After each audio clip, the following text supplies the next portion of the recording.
So welcome to the Montclair Candidates Forum. Thank you for being part of this special night brought to you by Montclair Center BID, Upper Montclair Business Association, and the Montclair Local. I'm Liz George, I'm the publisher of Montclair Local. Tonight we will ask questions of the candidates by ward, then the at-large candidates, followed by candidates for mayor. After those rounds are complete, we will have a speed round. Candidates will have 1 minute to answer all questions asked. These questions came from readers, Montclair Business District stakeholders, and Montclair Local. A video of this event will be shared on Montclair Local, so please silence your phones and save your applause until the end of each round. I'd like to introduce you to our moderator. Award-winning journalist David Folkenflik has been NPR's media correspondent since 2004,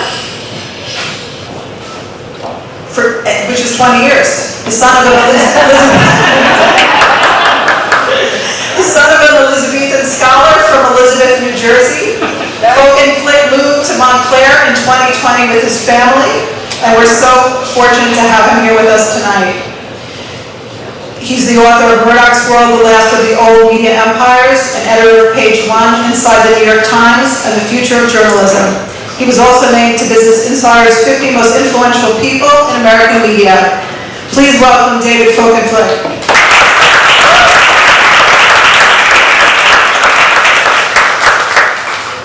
Thank you so much, and thank you for coming out on what is actually unexpectedly just a gorgeous night.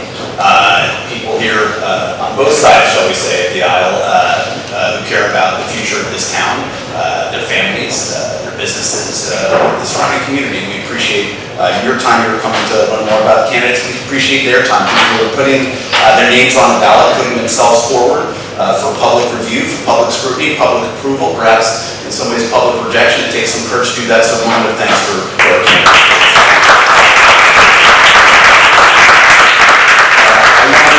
From Liz or from Montclair Local, it looks as though there are a couple of folks who are not here. Everyone was invited, I assume, it's fair to say, and did everyone confirm?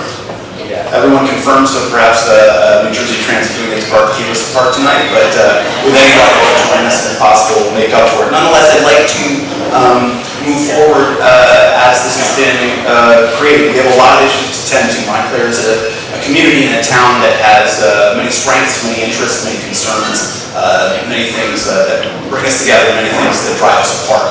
So let's try to address some of those a bit with our candidates for Ward 1, Eric D'Amato and Siobhan Gaines.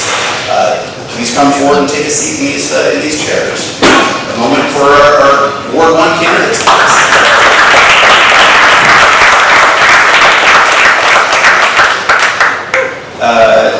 A brief note, this is the first time I'm meeting most of these people, many of you. It's maybe the first time you're hearing from them as well. Eric D'Amato moved to Montclair in 2014, I believe, and was founder of Vote Montclair, which helped to bring Montclair an elected school board. Siobhan Gaines has lived here for a generation, 25 years, I believe, and used to run government relations at Montclair State University, the other side of town. Thank you both for being here. I wonder if you could each give me, in this case, 30 seconds, just a brief 30-second notion of what impelled you to run for office. Why are you standing up for office today? Let's start with you, Eric. A belief in clean government, which is what put me on the ballot. Not only because it's a good thing in general, but because a progressive town that wants to do a lot has to have a well-ordered government to include the rest of it. And I also think it's important because it's part of Montclair's tradition. Part of Montclair's tradition, and please. Good evening, my name is Siobhan Gaines, and what compelled me to run for office is the lack of leadership, the lack of vision. And this town currently has no one to promote the good deeds that are being done. Thank you. So, Siobhan Gaines, take a moment, take a minute there, and explain to us what you mean by the lack of vision. What affirmative vision would you offer for Montclair at this time? Running with Together Montclair as Renee Baskerville as the mayoral candidate who has 12 years of experience on city council. She is passionate as I am to move the township forward. There have been many issues where there has been lack of movement, lack of progress from the current town council. So I think it's now time that we move this township forward in a cohesive, I didn't know we had a time clock. We do. But, yes. Okay, thank you. No, she's saying you have 30 seconds left. So Siobhan Gates, take a moment. You don't have to sit where you are, be comfortable. You got a microphone, they can hear you in the back. Take a moment. You mentioned about the lack of leadership. Tell us two things in which you'd like to offer leadership. Tell us two areas in which you think you can offer us. My experience in external affairs gives me that ability to promote and sell this township outside of Montclair. We need people to connect the dots in the State House and also on the county level to really promote this town, moving it forward. Thank you. And Eric D'Amato, to you, tell us two things in which you would like to say, these are things that I'd like affirmatively to advance, to not simply promote, but to affect an agenda on. What would you like to achieve and accomplish for our town? Well, the first thing is governance. We don't have a good governance record right now. That's extremely important for me. Can you unpack what you mean by that? We don't follow the law. The laws are not followed. And that can sound dramatic or incendiary, but it's simply the truth. And it's not the fault necessarily even of the people that are there now. It's a cultural problem. And it's not a cultural problem only of Montclair, but of North Jersey in general. Can you point to an instance? We obviously heard of our senator for the state. There are other instances. What are you talking about when you talk about that in reference to the township of Montclair? Sure. We had an enormous deal, shared services deal that was inked with Glen Ridge at a ruinous rate that is going to set us back millions of dollars over the next 10 years. And that was done for political purposes, in my opinion. And again, it's not incendiary. That's, I think, the opinion of a lot of people. It was just done for rank politics, because Montclair will be used as a stepping stone for higher office. So, an additional 30 seconds, what would you do to address that? Well, candidates often say on day one we can change things, and that's usually BS. But in this case, I think it's not, because you can just say we're going to follow up. We're going to give contracts to the people who have the best and lowest bid.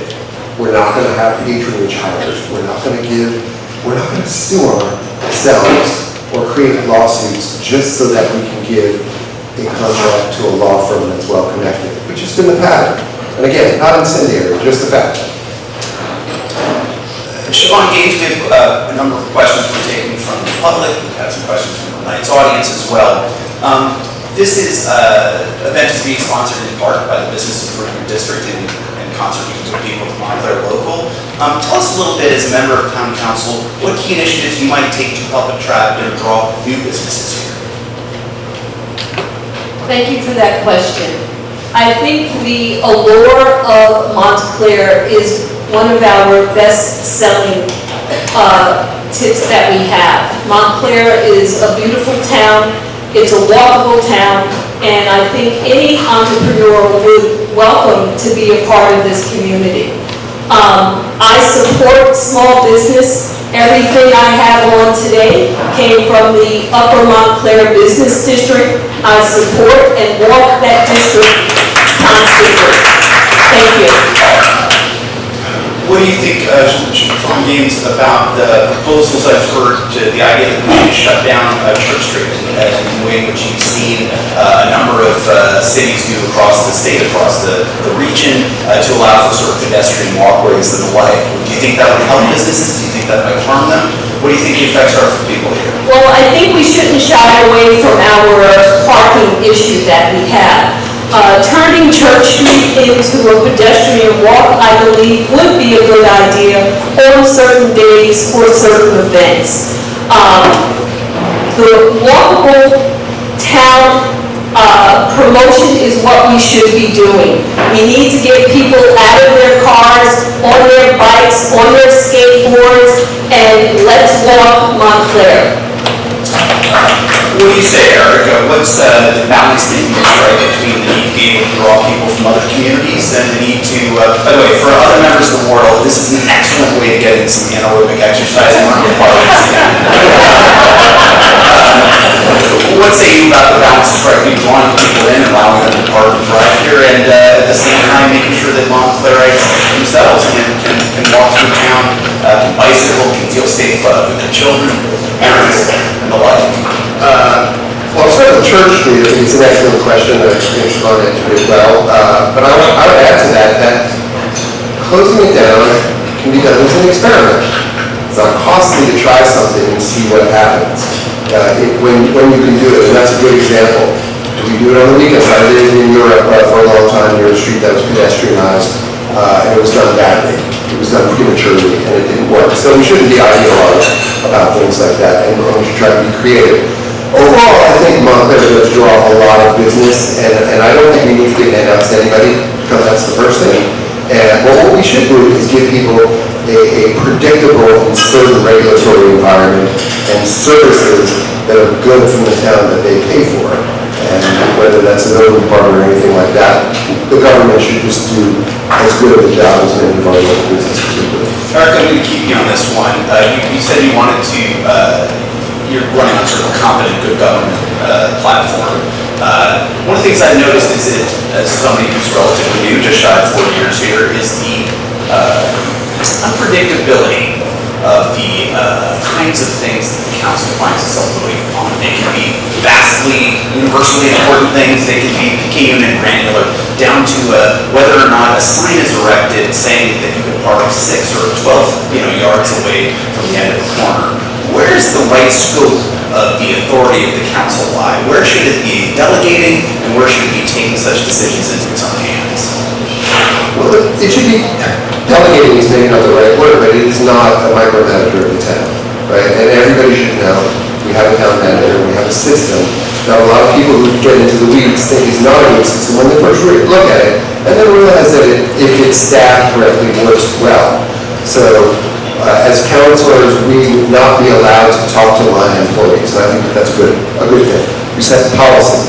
But I would say right here that when you see this inconstancy, it's often a product of the politicization of the council.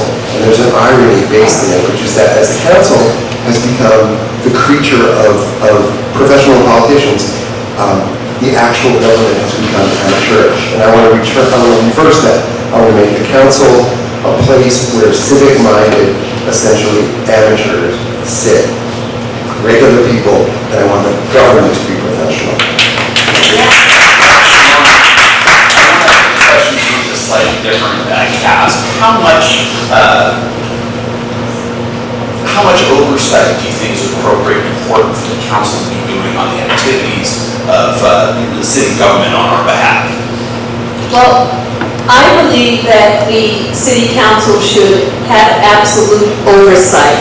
For those individual ward town council members, they have the information from their residents already.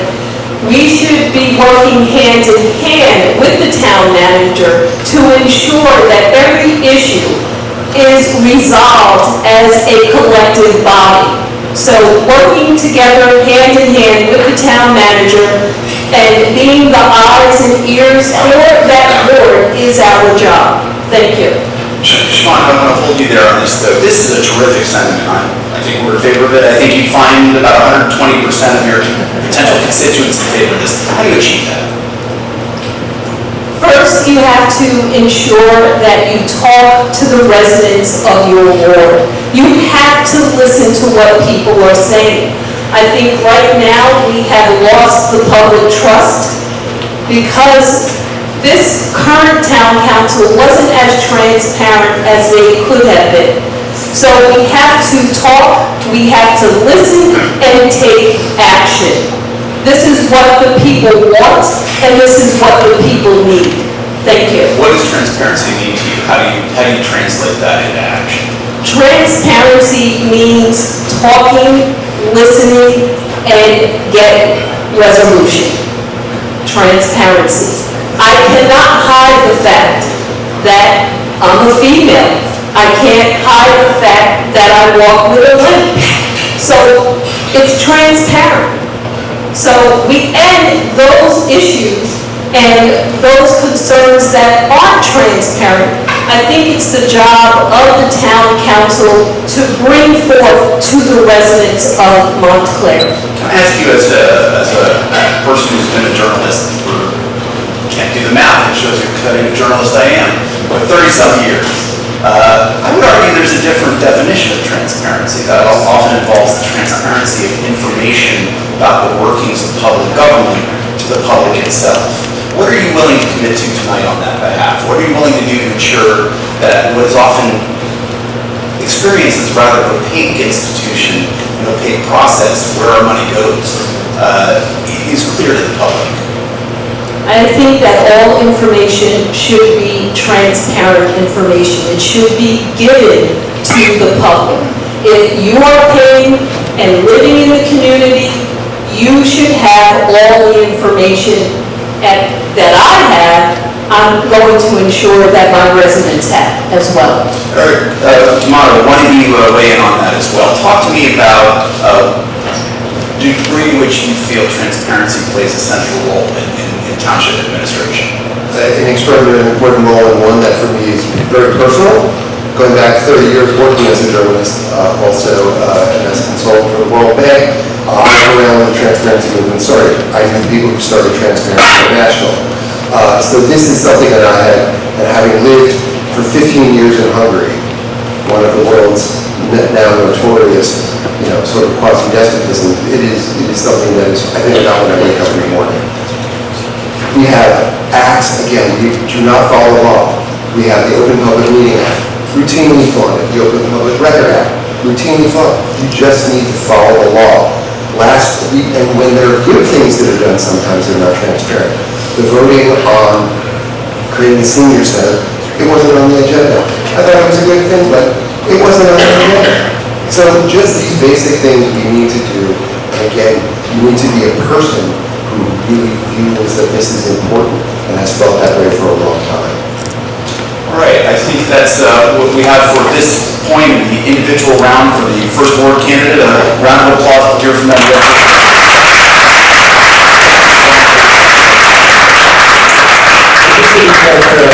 I thought we were starting at 7 o'clock. All right, well, you were here, so that was good. I'd like to introduce and welcome up our Ward 2 candidates, Eileen Birmingham and Dilmar Van.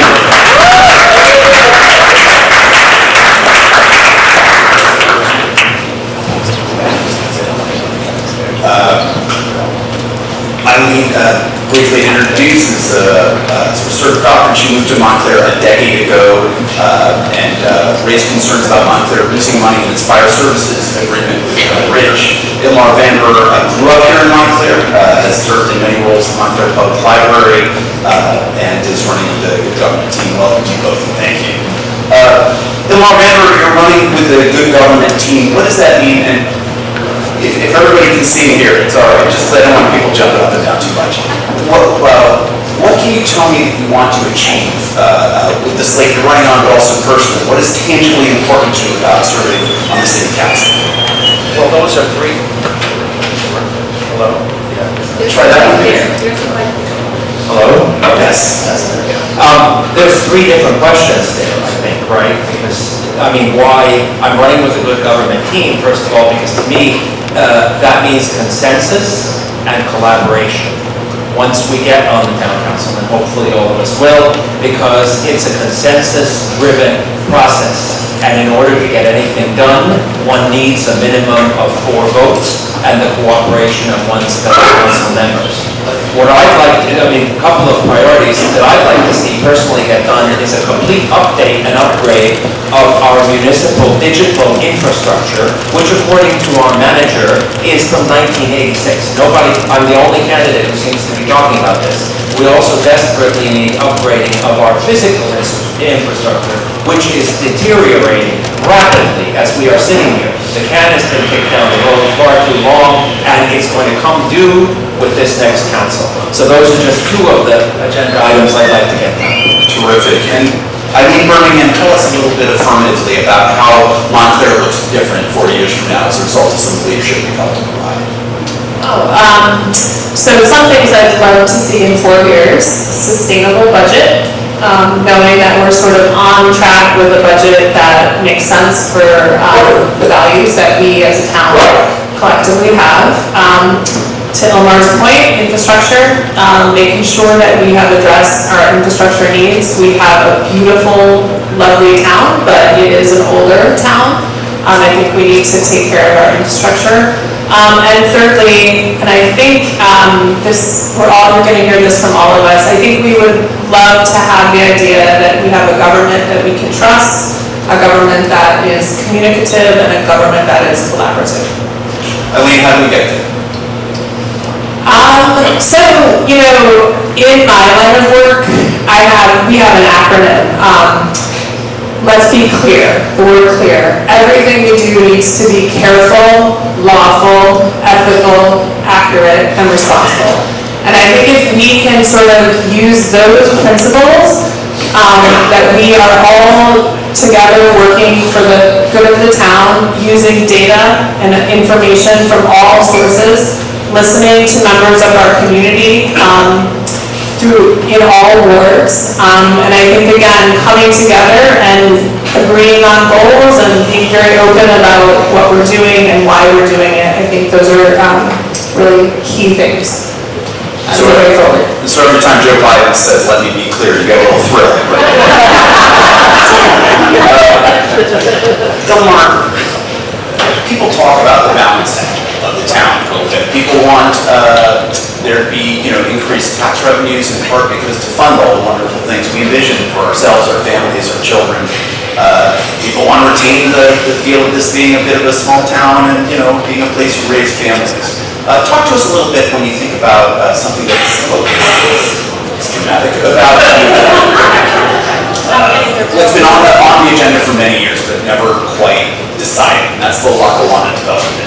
What would you say would be your approach once you're on the councils, assuming that happens, to assessing and addressing that question? Well, that's a biggie, and I look at it in terms of consumption.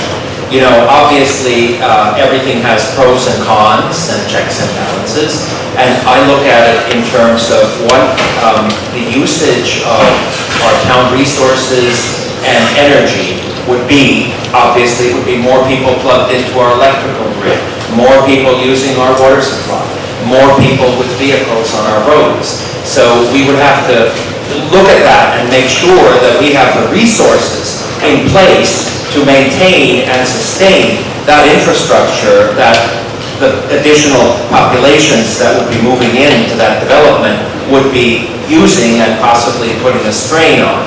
So I think that's key, that we have to back all that up with financial resources. I served on the Montclair Public Library Board for 4 years, and I was elected treasurer by my fellow trustees. I was in charge of the budget and the finance committee, so I know what it's like making very difficult financial decisions and weighing some alternatives against the other.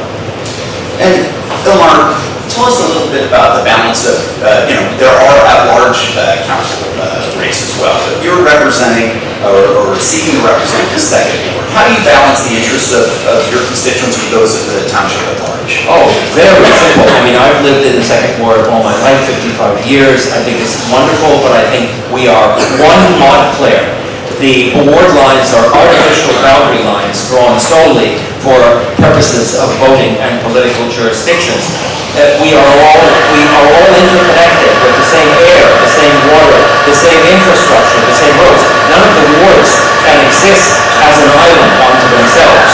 So I will be, hopefully with our Montclair Good Government team, let's just say you will never see the second ward and the fourth ward collaborating and working as closely together if I and my wonderful colleague Amina, for example, are elected. So I see it as a collaboration between at-large and the wards. I think the wards are specific constituent, we have micro issues in the wards, and then there are general issues in the town, which fall to the at-large. But collaboration, communication, and consensus between all of those individuals would be my top priority. I think Birmingham, as you look at, it seems to me that you've been engaged, as an observer of this long before deciding to dive in wholeheartedly on this. How would you assess the sort of huge balance of the council and its functionings, at least as it is in public view? How would you assess the way in which it is operating to serve the people of Montclair? Currently? Yes, ma'am. I think this council, and I think they were elected during a pandemic. I think that was an incredibly hard and stressful time.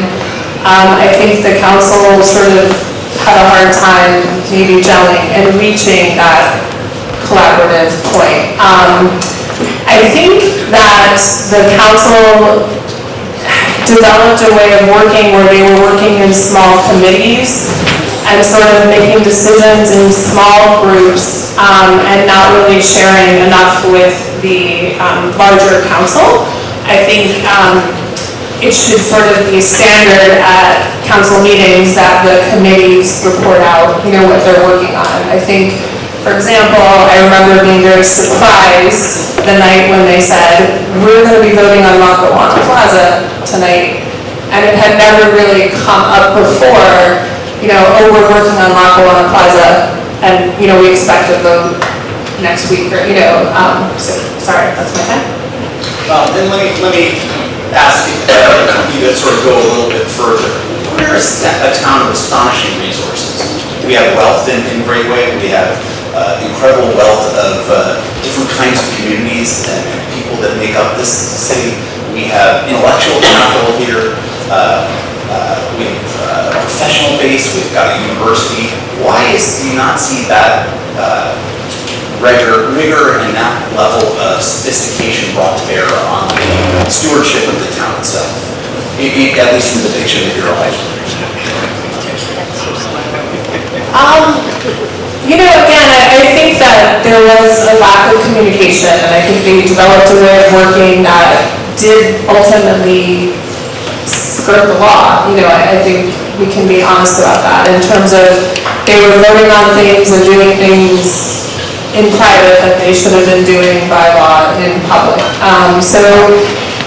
I think that's a really big, again, back to my clear act, everything we need to be doing should be lawful. I mean, that's kind of the floor. So I think... So let me just interrupt so you can take the time here. What do you do? How do you get there? So, I think right away, we have seen in other towns, they have much better, their meetings are much more technologically sophisticated. And when I say that, I mean, they will use PowerPoints, they will use a screen where we can all be looking at the same data at the same time. We will have our committees that have been working, in small groups because, 3 people can work, get into the details of spend the time working on an issue, and then they will report out to the larger council. I think we can invite, public comment, virtual public comment. I think there are a lot of things we can do right off the bat that will just establish a way of working that is very communicative with the general public and collaborative among the council members. I want to ask each of you also about an issue that's playing out nationally, but I think very much has resonance here, which is people all want their property values to be great and ascend. When they sell a home, if they decide to do that, they want it to go for a gazillion dollars more than they bought it. But at the same time, it's pricing a lot of people out. Not everybody's a homeowner. People are renters, people who want to buy, people who want to rent. It's tough at times. What are your feelings? Let's start with you, Ilhan, about the idea of, the idea of considering rezoning, allowing certain properties to be zoned for multifamilies that weren't in the past. What are the pros and cons of that, and where do you come down on that? Well, first of all, I am impacted by housing affordability myself in Montclair. I'm barely hanging on by a thread financially, paying property taxes. There's different forms of affordability, right? There's the price of homes, that's a barrier to market entry for many people. There's property taxes, and there's rent. So I'm completely for any and all measures that would responsibly make Montclair a more affordable place to live. Because again, I'm impacted by my ability to remain in this community is itself based on affordability. I would say that from what I've read, rezoning districts is a great idea to loosen up from single-family homes, but I've read that by itself, in and of itself, that is just part of a toolkit and a range of tools to make a community more affordable. It won't work if it's by itself. You need other tools like rent control and many other tools, which unfortunately we don't have time to get into. But I'm 100%. Let me give you another 15 seconds. I'll offer a little bit more taste of it. Well, I think we can rehabilitate existing homes that are already built that can be turned into affordable housing. We can be innovative and creative in spaces that may not traditionally be looked at as affordable housing. One thing that's been tried, unfortunately unsuccessfully, is ADUs. That was passed a year ago, and there's only been 1 or 2 inquiries about that at the building. So I think something more could be done with that. Eileen, same question for you. What's your comfort level with that? How do you think the people of Ward 2 would feel about that? So to the question of affordability, I mean, I think that that's a really important question. I think Montclair has created a very, very special town, a very unique town, and I think it's rare, and rare things become valuable. And I think when the state released their equalization table, the average home in Montclair was selling last year for $1.1 million. I mean, it's fairly astonishing in just the past few years how much property values in Montclair have increased. And when that happens, our obligations, to the county and to our schools actually increase. And so that will be, just standing still, our taxes will go up because our property values are going up, and the way that New Jersey works, they will be asking for more from our town. So, in terms of rezoning in Ward 2 and around town, I mean, I think that is something that we can look at in terms of, can it be done? Extra 30 per too.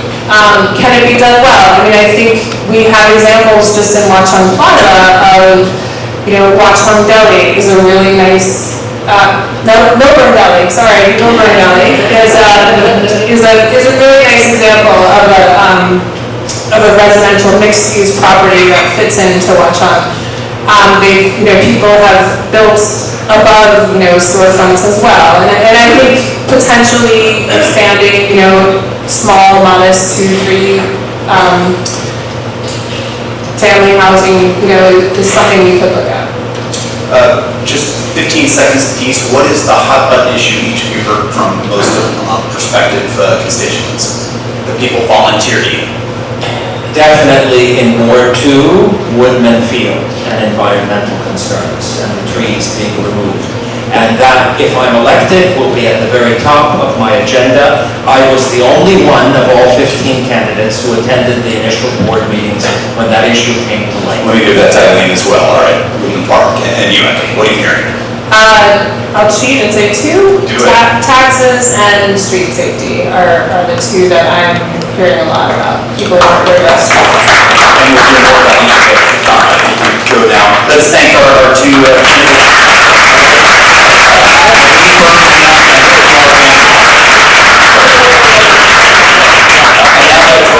Finally, at last, we have 3 candidates coming forward.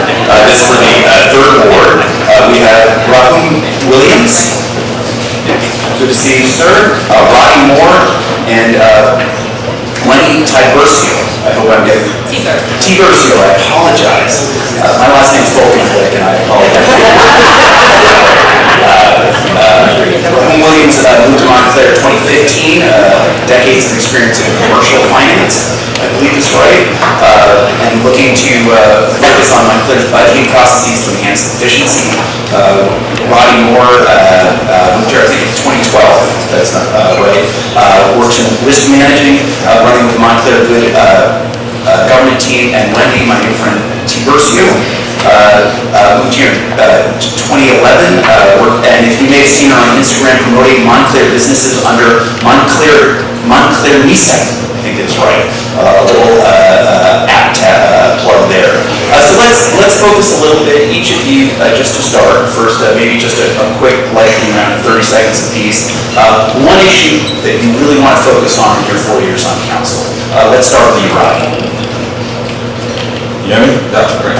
So one issue that I'd love to focus on, that I've heard a lot of when I've spoken to people about the community, is street safety. Particularly up and down the main thoroughfares in town. Speeding is a problem, getting across crosswalks safely is a problem. So that's one thing I'd love to tackle. Each of you want to go ahead. Yes, there are lots of issues, but one of them that certainly interests me moving forward is finding more adequate funding for schools. I have a 4.5-year-old who's about to enter the school system in September, and I know there's been a lot of talks lately, or at least for the past year, and maybe more about pilots, payment in lieu of taxes. And like anything else, there's two sides to the equation. Some people say it's not going to work, but others, we want to move it forward. And I think as a service to the community, the least we can do is explore it and see where that takes us. Also, there's time right there. Go, Rowan. And we'll come back, but Rowan. Thank you. One of the things that I want to work on is affordability, but I don't want to just limit it to affordability. I think there's a lack of engagement with the community as well. When I'm going out there, people are very happy to actually meet somebody that's running or interested in government. So, you know, the community engagement, I want to have more frequent town halls and things of that nature. And out of that, you know, I think I'll find other things that will need to be attended to as well. You want your priorities to emerge from your constituents as you engage with them. Exactly. And you also talk about the desire to increase certain kinds of budgeting efficiency, it sounds as though. So let's take actually in some ways the three issues that each of you have brought forward and dive deep a little bit on each of them in your round for a moment. Because I think those are important people. We'll talk about what we're getting from our taxpayer dollars. We'll talk about schools, and let's talk about street safety. All right, and maybe let's talk about street safety first. I have a personal interest in this, but all of us do. I don't think it's only on the largest thoroughfares. I think it's super experienced in my neighborhood, in front of my house. And so it's something where the question is, what are we doing to ensure that it's not that the drivers are moving smoothly through Montclair, it's that Montclairites, Montclairians, whatever we call ourselves, people who live here, love here, work here, are safe to go about their business no matter their age, and no matter how they're getting around. What would you do, Roddy, to try to ensure that? You know, one thing that I've been looking at a lot lately is the obstruction of safe sight distance by landscaping. I know it's, it may sound kind of intrusive, it makes somebody cut down on hedges, but when you have to pull, literally all the way through the crosswalk just to see a safe distance down the street, not to get hit by a car. And, as you're sitting there waiting, you look across and there's someone in the crosswalk and they can't get by, it feels hard. So it's, that's one thing that I definitely... This kind of visual prompt that spurred your thinking about this in some ways, or how to. Right. We've got this thing now. The past council has authorized this Vision Zero thing that's happened in many cities. LA has just started on it with a little shakiness. New York has accomplished some things. Hoboken has had no deaths over a 7-year period, right? A town in some ways similar to ours, actually in some ways not as affluent as our own. A town that's larger than ours, no deaths whatsoever. There are 37 members of that task force. You know what? I'm going to throw it open. I want everybody who's running for office, even back there, right now, show of hands. How many of you are willing to support what the Vision Zero task force is willing to do and to fully fund it? How many of you? We can come back to those who might have reservations, and that's okay. We can do that too. That's all right. In the absence of that task force coming forward with something that's consensus, or something that's doable, or something in the next few years, what are you willing to do to try to accomplish something in that regard? So I think, looking at this, the things that happen already, right? Like you look at, you already get pedestrian safety ground, but so far as I can tell, that I've looked at so far last year anyway, none of it is going to pedestrian safety measures. It's going to overtime for enforcement. So, I think that it's important that we use the resources that we do have wisely. So I think that's definitely important. Wendy, let me ask this one question. When you think about safety and the notion of the people, Montclair, the people of your ward, what strikes you as the best steps to take forward on that? Understanding that there's a lot of funding that we need for infrastructure, there is work to be done in that infrastructure, in the design of our streets. Of course, we talked about bump outs, we talked about more speed signs. One of the things that, again, it's very tactical, but I do think that we can do better in terms of speed. A lot of people don't realize how fast they're going. And there's a difference, right, between 20, 25, 25 and 30, and then getting up there. I travel through Essex County, Roseland, West Coldwells, the Coldwells, and I see those. And even when I'm going at speed, I slow down. And studies show that over 80% of people do slow down when they see those speed radars on the road. So I feel like that's one of the things that we can certainly try to find funding for. Again, many things are very tactical. We really have to start with the infrastructure, but education and also advocating for groups like the bike bus and building a culture of more where we use bikes more, where we walk more, and building that culture, building those incentives, and again, supporting the groups that are already doing things in that area.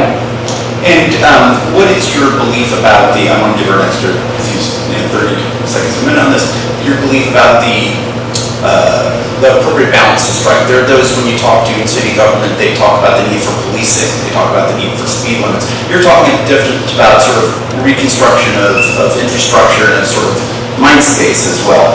How would you strike the balance there?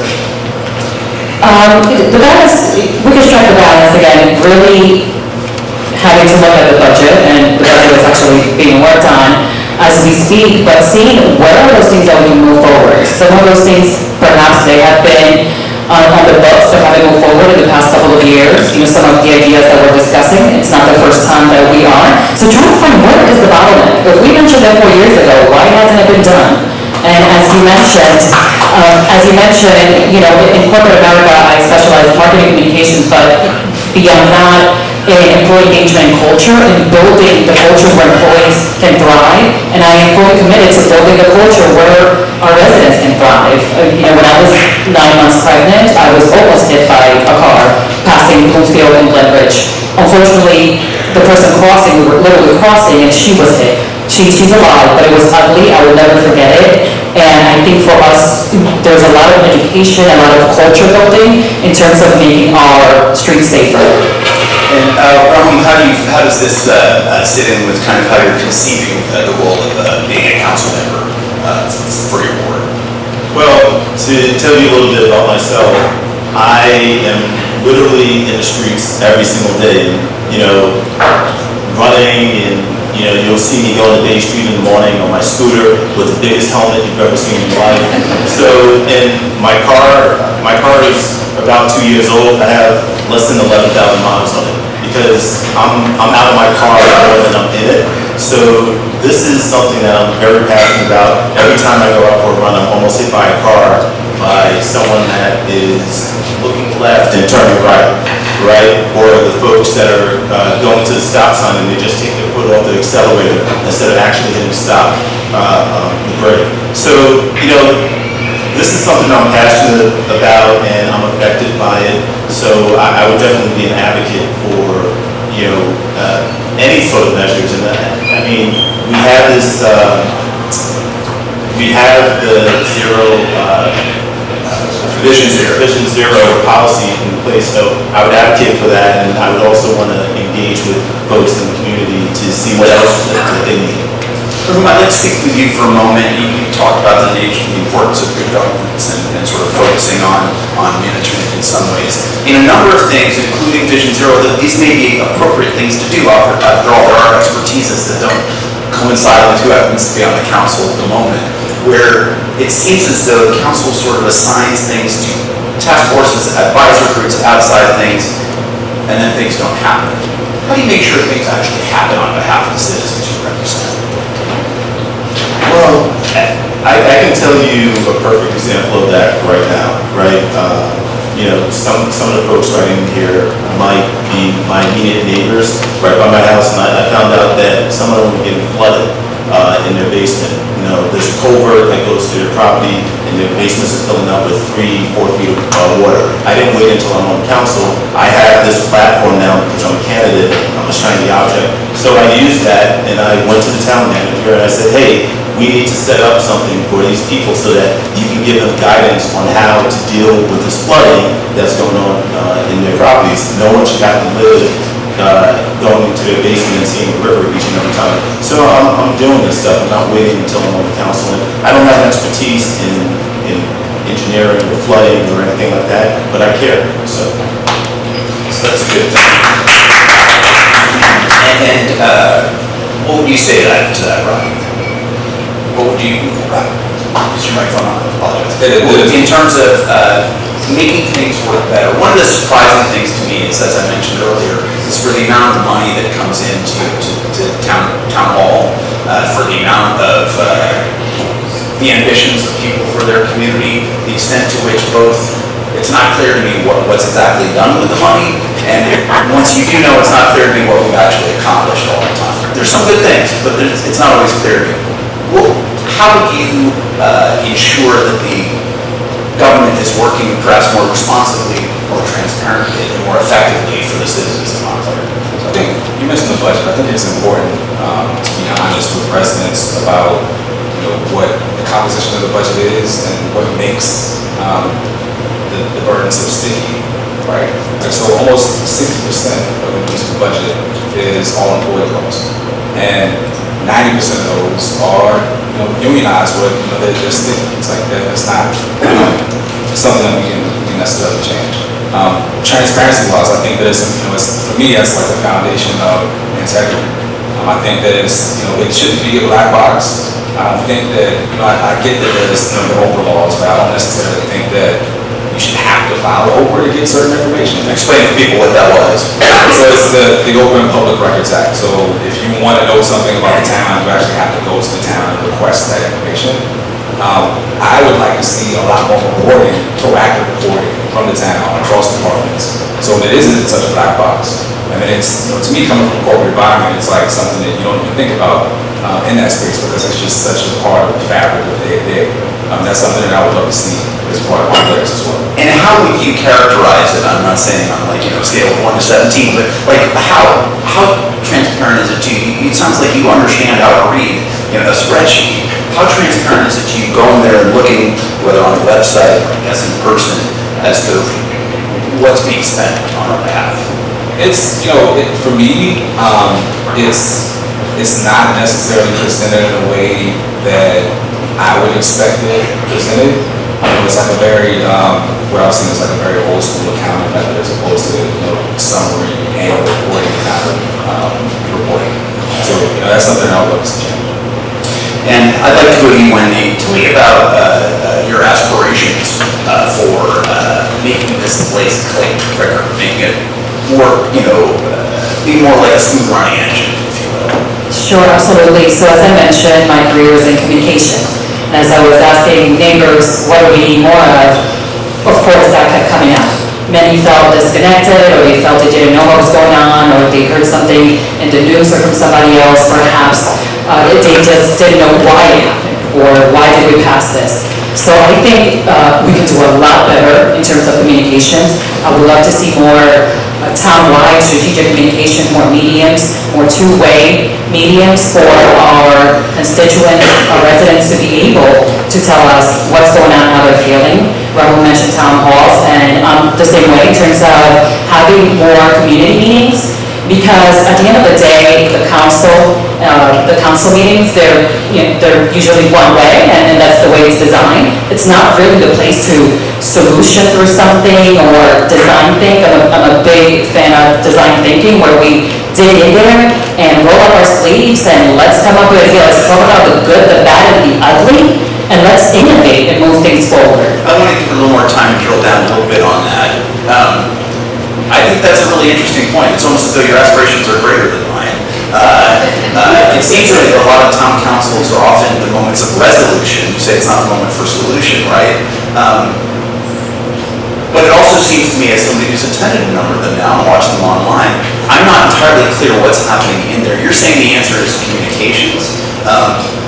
Do you have specific thoughts about what should be done even beyond communication itself in terms of the functioning of government beyond communication? That is, what is you want to get achieved in terms of this working effectively and efficiently? Certainly in terms of, I think, well, communication and community engagement, you almost can't take that out of the equation in terms of what we want to achieve. Again, I can't say I only care about X. I care a lot about many issues. Safety, our schools, aging in place, affordability. I am the only renter running.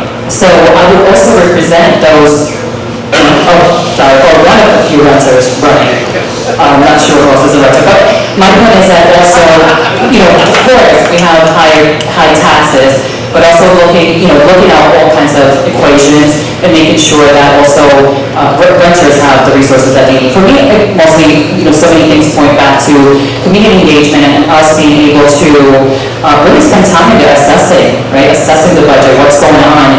And there are going to be hard decisions, but really looking at, where can we do better? For example, I know grants can't solve everything, but I also don't think that we are maximizing grants. Sometimes residents come into the meeting saying, we should apply for X grant. We should be ahead of that. We should be more proactive in a lot of the things that we do in this town. And that applies to a lot of things. I just want to give you one more minute to talk. You mentioned schools, inspired by your daughter, I think 4.5. Say again? Son, I'm sorry. 4.5, forgive me. Tell me on schools, you mentioned about funding issue. There have been a lot of reconstituting, obviously. The school board now is partially elected and they're cycling in. There's questions of how pilot funds work, but the school seems to have a fair amount of money, and yet it seems to be structurally unable to go above what the state laws allow it to do. Where do you think innovation or success or advancement lies? Well, one of the things is to seriously look at the viability of pilots. I know we've been talking about them for a bit, but I really don't know if we've, I'll say quote-unquote task force it. I don't know that there's been a group of people, different perspectives being brought together to really dig into that. And I know, of course, in the schools, it depends on the tax levy and all of that, but I don't feel from what I've heard, from what I've seen, that there's really been somewhat of a task force to see, is this possible and how is it possible? It's not impossible. Cedar Grove does it, Princeton does it, Westfield does it, so I know it's not impossible. So we need to understand why would it be impossible for Montclair, and if not, what can we do about it? And if the funds or the resources are not there, then where are they? And I think it is our duty to find it, because as you mentioned, I have the same questions that you have. Right? Our stairs are falling apart, things are falling apart. I have friends who have high schoolers, right? I hear, although my son's not there yet, I hear what's going on. And this is an affluent town, and you ask yourself, why are these things happening? The pools are not adequate, so all that. All right, I want to give you a gentleman 30 seconds just to respond. If you were thinking about that, is there a way in which, thinking about financial issues that you or other ways in which the schools are doing? The whole initiative of equitable distribution of our pilot proceeds to our schools is something that's really important to me as well.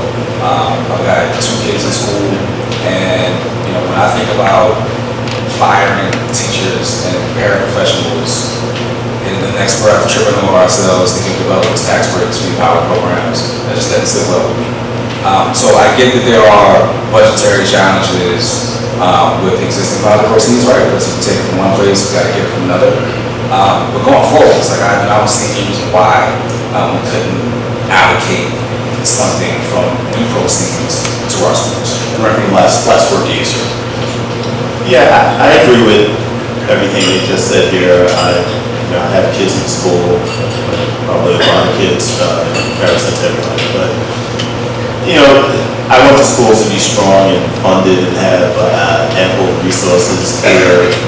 With the pilot funding, I think it makes sense. We're going to have to cut something in the municipal budget in order to make that work, but it sounds like it's doable. But once again, we're going to have to speak to folks in town. I think there's really a strong movement towards doing that, and but we should caucus with folks, because I know some folks up here might have reservations about it as well.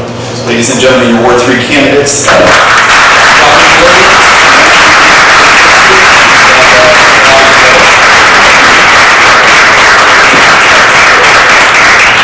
If we might welcome our Ward 4 candidates, Zena Floyd, Patricia Hurd, and Amina Toller.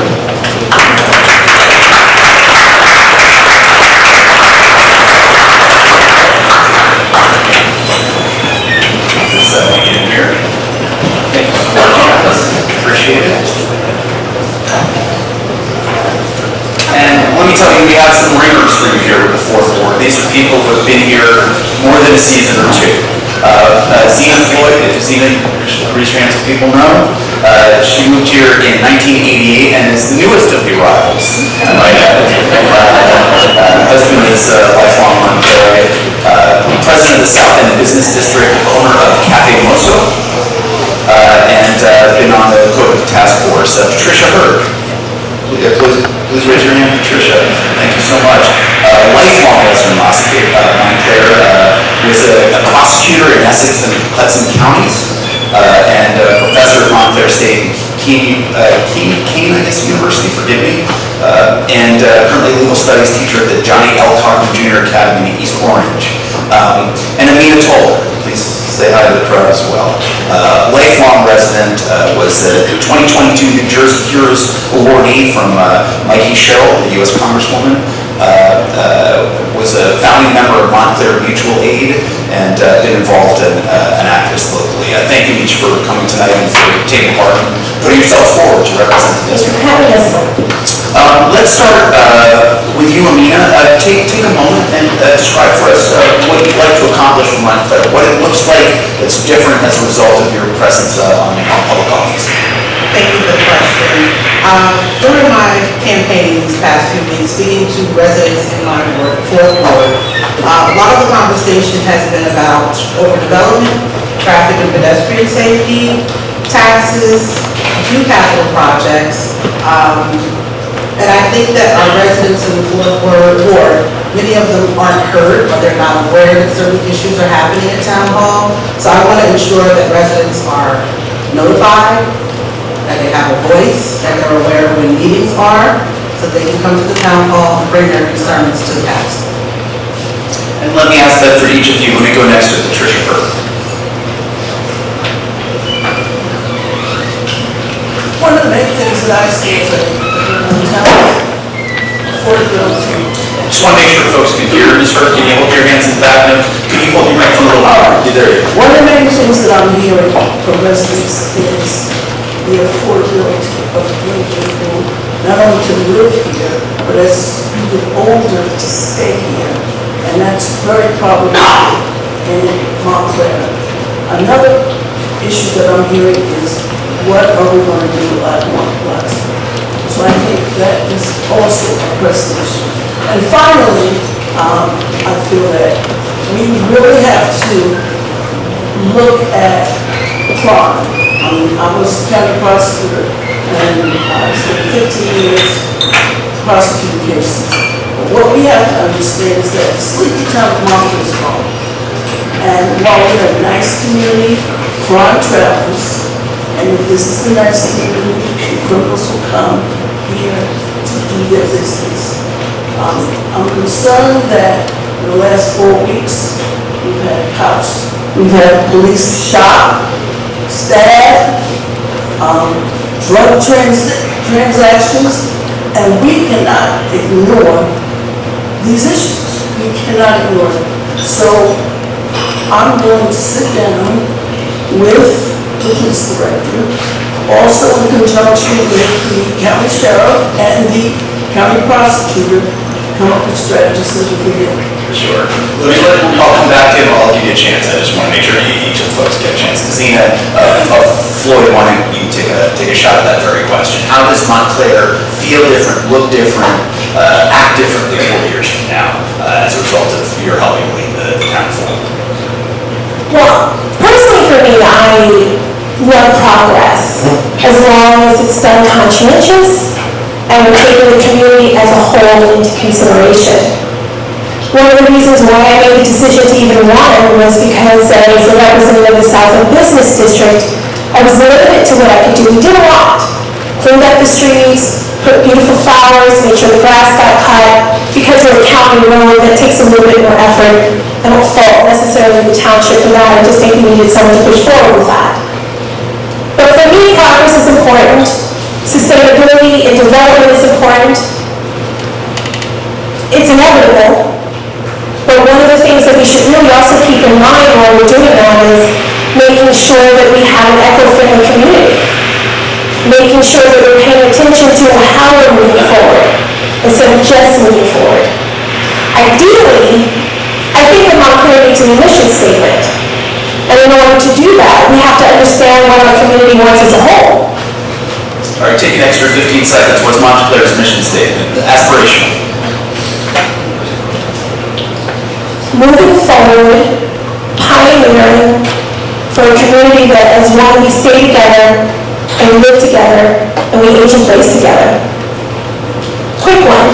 I mean, look, I put you totally on the spot. I hear sort of a sentiment, but I hear one actual aspiration there, which is that we can age in place together. Tell me a little bit about that issue for you. Sure, well, Montclair is historically known for families staying here for a very long time. So you have a lot of generational families. And as we get older, it's harder for us to move, make changes. I mean, even from going from, a house into an apartment when you want to, or you have to, say, per se, if your house is too big and you want to downsize. Seniors, I'm not saying, seniors these days, I don't even know what that looks like. But what I do know is that we all want to stay, and that I think it's important that they're comfortable and they feel that there's a place here for them. And I consider myself a senior as well, so my differences would be, I want lifestyle. I want to know what I want. I want things that are more related to me. Yoga, meditation, how do I balance my work life, raising my family. But then you may have a senior that's 70, 80, 90 years old, and they're playing pickleball with my husband half the time. And that's an important thing to be able to do as well. If you consider yourself a senior, I'm in trouble. I wonder if each of you could talk just for a moment. Let's talk about Lac Plaza. You mentioned that as well. But I want each of you to have a chance to talk a little bit about that. And what is the balance to the desire to attract business here and the desire to ensure that new business coming in here, perhaps with some incentives, are making sure to get back beyond something that benefits them directly? Why don't you start?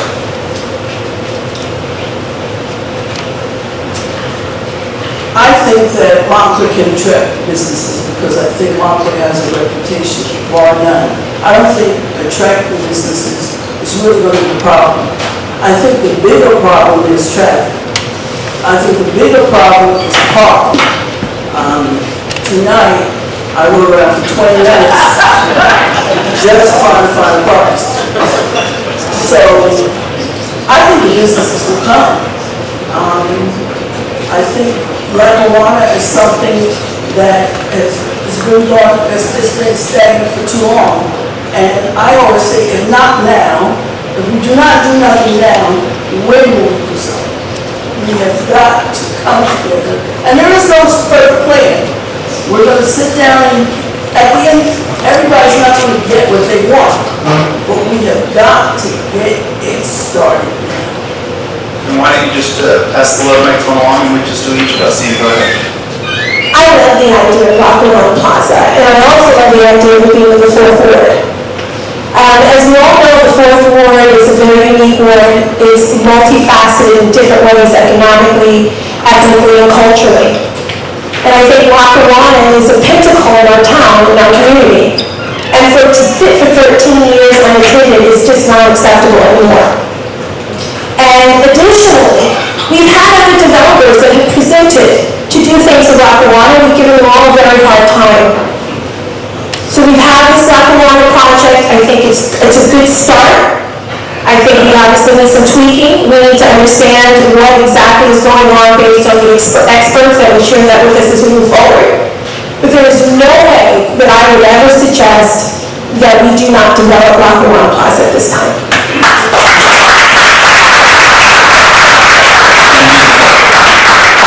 Thank you. I actually met with a developer that owns the property for Lackawanna. I explained to him at that time, about 2 years ago, I thought it was a beautiful project, but I didn't feel that we needed 375 units. While I know our town council has, and the developer had come to an agreement and taken down some of the apartments, I have concerns about the environment, flooding, the traffic, pedestrian safety. I can't envision that off-street parking on Earl and Elm Street would be done forever.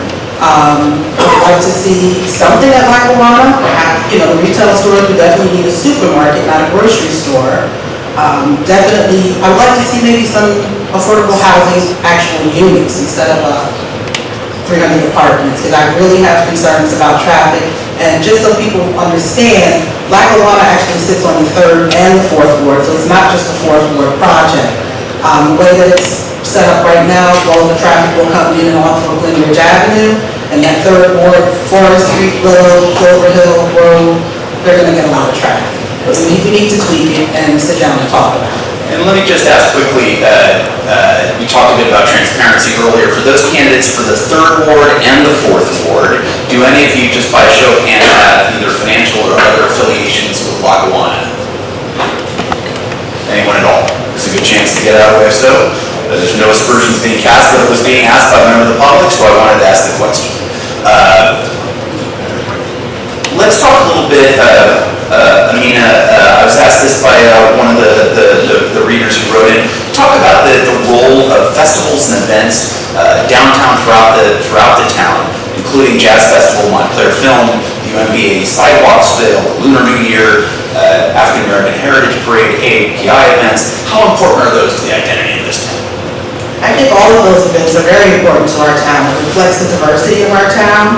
I would like to see everyone attend all the events, some of the events that we had at Mission Wayne Park for the African American Heritage Foundation and our routine celebrations. I would like to see many, many people attend those events the same way that they would perhaps attend the Pride event.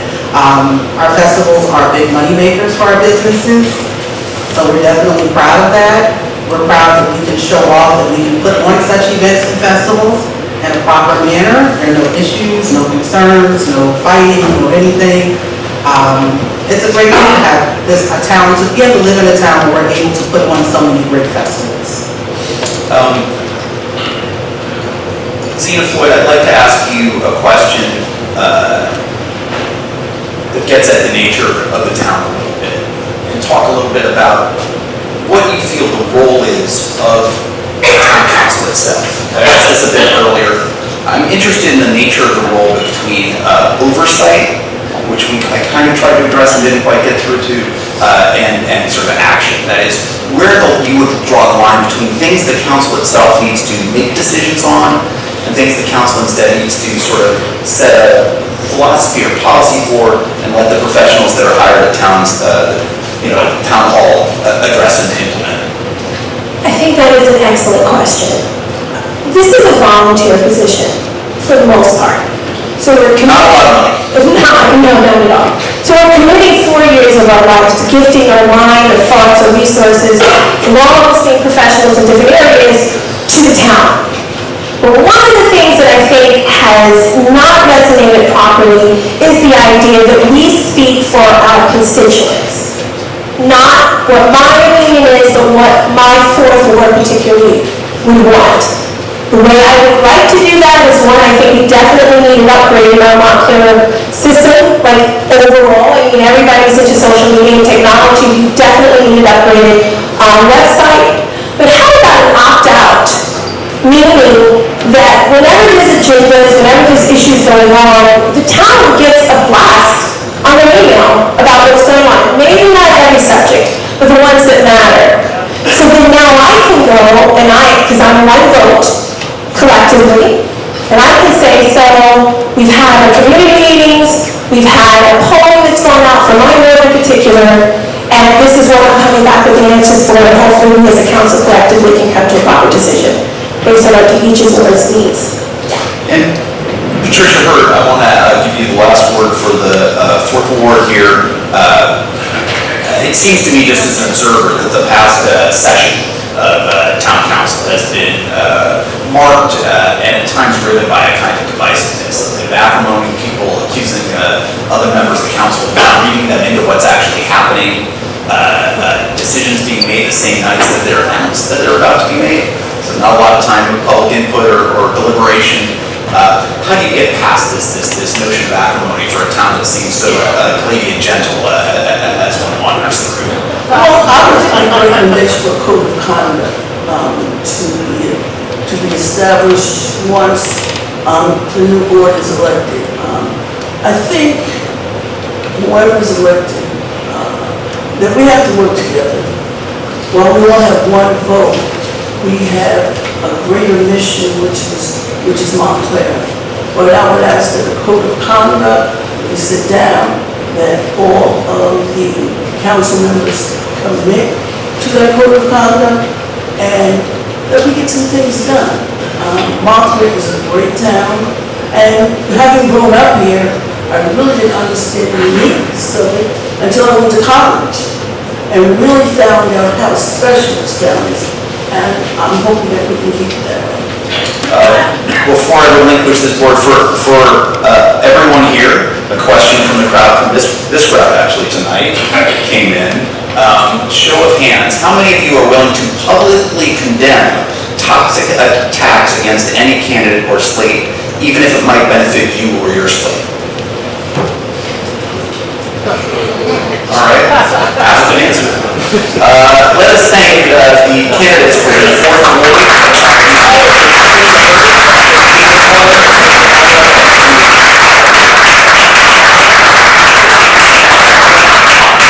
I want to indicate it's not like, varsity baseball rules. Once they leave the field, they can still be called into action. So they're still on the hook for the rest. That wasn't equal time, I'm being told. I'm sorry. We do the best we can. It's a mortal endeavor here, and they're not done for tonight. We've not managed. Thank you. You mean that they didn't get the same amount as the other awards or the individual candidates? Well, my apologies. My hope is that we get it. Does everybody have a seat up there? We all still good. Okay. Terrific. I'd like to call now the at-large candidates. Carmel Lockman, Robert Russo, and Susan Shin Anderson. Thank you so much.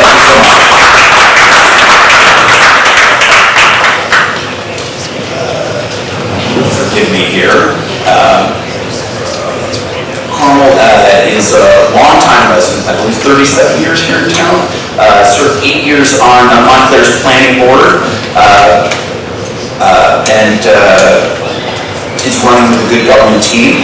We have Susan Shin Anderson, been in Montclair since 2009, has degrees in sociology and law, if I'm not mistaken. Pursued a career in research and administration at Weill Cornell Medicine, where all three of my daughters were born, so thank you for that. Now works as a research policy manager at NYU with Langone Health, and is active in a number of ventures here locally. And of course, Bob Russo. You prefer Bob? Robert, what would you like? My mother called me Bob. You call me Bob. I will not serve the role of remote tonight.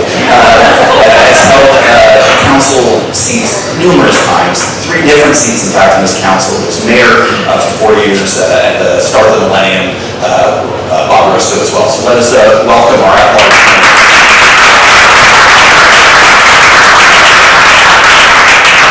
So you folks are pretty sophisticated, not a newbie among the bunch. No, corner to hide in when it comes to this stuff. We appreciate the different ways in which you've served our community, and at the same time, I think it's fair to ask a little bit about it. One of the questions I'd like to ask each of you is, and I'll take your turn. Bob, we'll start with you. You've been in town government for many years. Why is it that when I talk to people all over town, there's such a bewilderment about what town government is doing on our behalf? Why is it that people don't really understand? We pay extraordinary. I believe we're one of the highest taxed jurisdictions, not in the state, which is itself high, but in the country. Why is it that we don't understand where all these pretty little dollars go? Okay, can you hear me? That's the first question. Is there another microphone maybe that he could borrow? I want it all to work. I'm going to hold on to mine.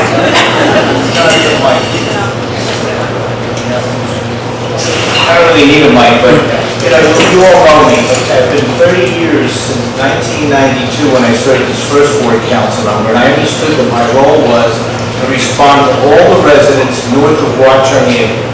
But I worked very hard to cooperate with the south end of town, fourth ward council member, looking at the whole of Montclair, all of the needs. But I did believe that my role was to follow up on every constituent call and complaint and request and suggestion. So I did that, and that's what people were bewildered about. They didn't understand this government because it's a manager-dominated government. The manager actually had to do the things that I asked him to do. And you still have this dysfunction where people do not understand that the manager has this enormous power over all the staff and all the functions. And we just oversee and do policy making and hire only 3 people: the town manager, the town attorney, and the town clerk.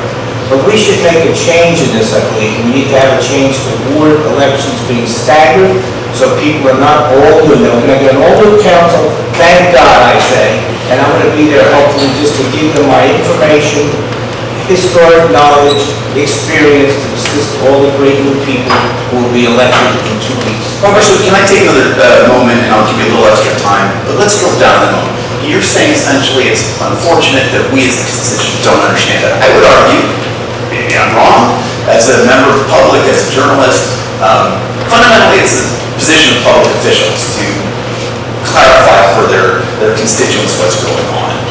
If we don't understand where the money's being spent, it's not because, and this is a weak government system, it's a town manager system, there are different kinds of systems, pros and cons. The system doesn't functionally matter. One way or another, the city government, county government can tell us what's going on. What's inhibiting us from being told what's happening in kind of an effective time You frame? could have the best form of government with the worst people in it. Now, what you have right now is at the very top, someone who's ambitious to move on, is not looking at... Not on the ballot. All the people that are incumbents now except me are on the ballot. What I've done all these years, it's 24 years that I have served, was try to be responsive, open, and transparent. And what I came up against is always having either mayors or councils that do not want to do that as much. They didn't want to do TV broadcast and meetings 30 years ago when we started out. So we have to have the transparency, and you're right, we need to explain to people what is going on. We need to tell people what's happening. You saw the recent meetings with the problems. Every time I try to bring out that these things need to be done or looked at or maybe ahead of time, told ahead of time. I'm a senior citizen with the advocacy for the senior center, and I wasn't told about the contract for that purchase until the day after the meeting we voted on it. So I think the problem is the people in the government. Even if we reformed it, as I said, we need to look at changing this government form. That's what people. And I want to give you time for your colleagues here, your peers, your rivals, shall we say, Colonel. Would you take a moment and talk? Would you just please repeat the question? Yes, of course. Let's repeat the question. The question is, so much is happening. We spend an extraordinary amount of money as taxpayers in this town. It's an affluent community by many measures, although economically as well as ethnically and racially diverse township, to be sure, with a lot of facets and strengths but weaknesses. I don't feel that as I go around talking to folks, just friends or people I meet, that we really understand what all that money is going to do, what this township government is doing on our behalf. How do you help resolve that income? Well, I'm going to flip this around, okay? There are 25,000 registered voters in Montclair. On the average turnout for municipal election, you might get, I think, 2,000, 6,000 people who vote. People are not interested in local government, in my view. I'm very interested. I'm passionate about local government. I'm interested in state and interested in national, but local government is my passion. And so I always want to talk about issues with people, and they just don't know. And as we go about campaigning, people don't know what ward they're in, they don't know when the election is, they don't know how to vote. So I know I'm in a room full of voters, but I'm really honest about this. I think, and I'm in the League of Women Voters, and we try to educate people. We get, some response to some of the great programs that we offer, but people have their own lives, they're busy, they have children, and they, I guess, up until recently, they felt like government has been just chugging along fine. But now, within the last couple of years, I think that's changed. Anyway. I want to give you a little bit more time to respond as I did Bob. I dig that. I'm in favor of this. If yes, I think citizens have to be held accountable for their own involvement or lack of involvement. On the other hand, it's almost as though we're holding elections on like an off, Saturday morning between 9:45 and 10:15 behind the door at 7. There are ways in which we're not making it so easy to do that on your behalf. You have more turnout on a November, first Tuesday in November, right? So turning it back, understood, all of our faults, and boo you, guys. But nonetheless, as somebody that can help lead, what are you going to do in all of this? Well, it's interesting you talk about moving the date to November. There is an argument that would increase turnout, but there's also the argument that people would be focused on the bigger election and wouldn't look at municipal issues. So that's, so you mentioned that, and I'm not sure whether it would be a solution. Supposedly there's about, and we hear this all the time, because we're involved in the political circles here, we hear that there's about 400 people in town who actively participate or pay any attention to local government. And I believe there's some truth to that. So, and how do you make people become more interested? Forums like this. But I look around here and I see a lot of the same people who've gone to all the other forums that we've had. How do we entice new people? I mean, it's really a hard thing to do. Bring some pizza here anyway. Pizza and beer? That's a pretty good draw. Susan Anderson, I want to pose the question to you a little bit. I haven't heard really, I've raised this question 3 or 4 times and sort of begging you guys to take me up on this. The word oversight. Like we talked a little bit about, hey, you guys have to be involved, talk about communication, very important. It's business assignment. Let's talk a little bit about that. What kind of oversight can you offer? What kind of leadership would you offer that would let us understand what's happening? So I think part of it is establishing accountability for the town management. I'm not sure how effective that's been in the last 4 years. I see my role as a council person to, and first of all, going to meet and greets and everything. I mean, I think it is true that there is a general lack of, there could be more civic engagement, but I think the other part of it is some people don't actually feel like they can be part of the discussions.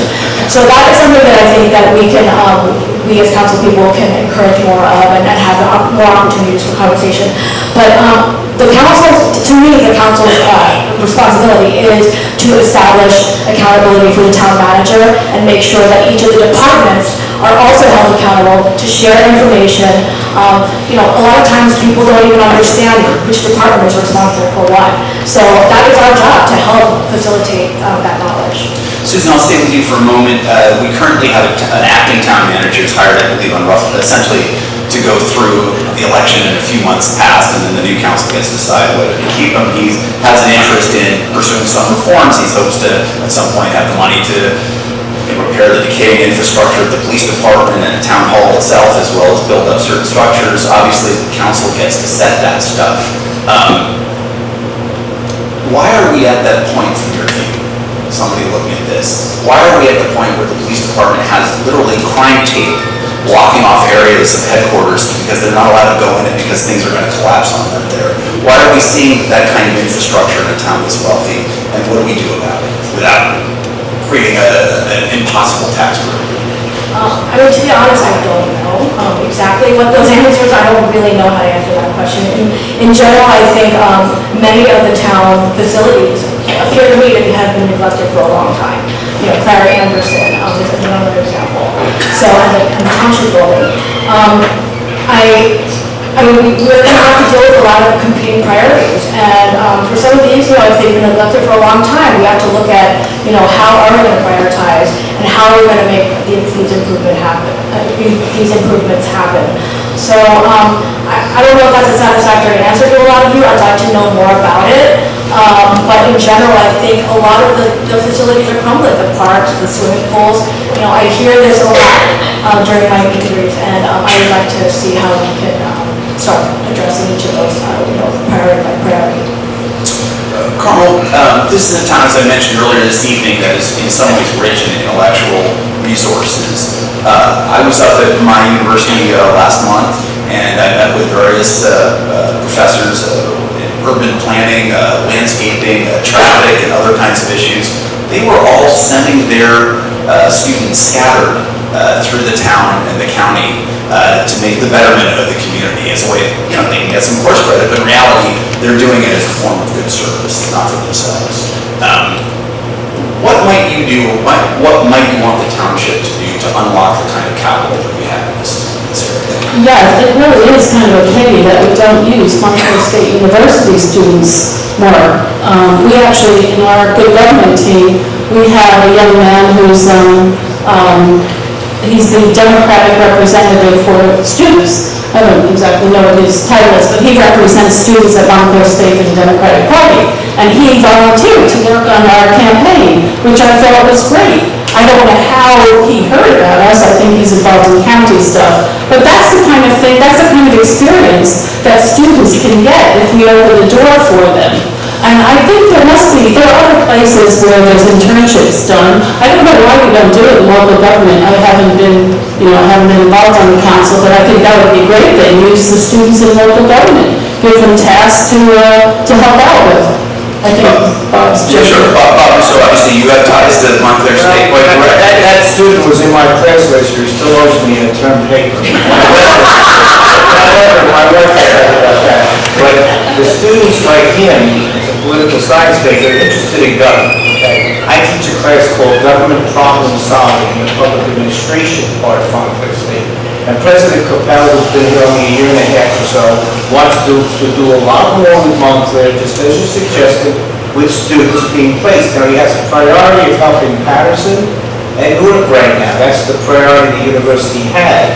But he now wants to make a priority of working with us. So because I have that adjunct faculty role on the union treasurer, I have the ability to get him engaged even more. He saw me a couple of weeks ago and he did his state of the university address. He said, what can I do to help with transportation, maybe using the buses that Montclair State has, but not using them all the time, and get them to bring students down to the center of town, help senior citizens get around town, develop a jitney system for our town residents through the use of the Montclair State facilities and equipment. It's just an idea he came up with, and I embraced it immediately. If I'm reelected, I told him I'll help with that.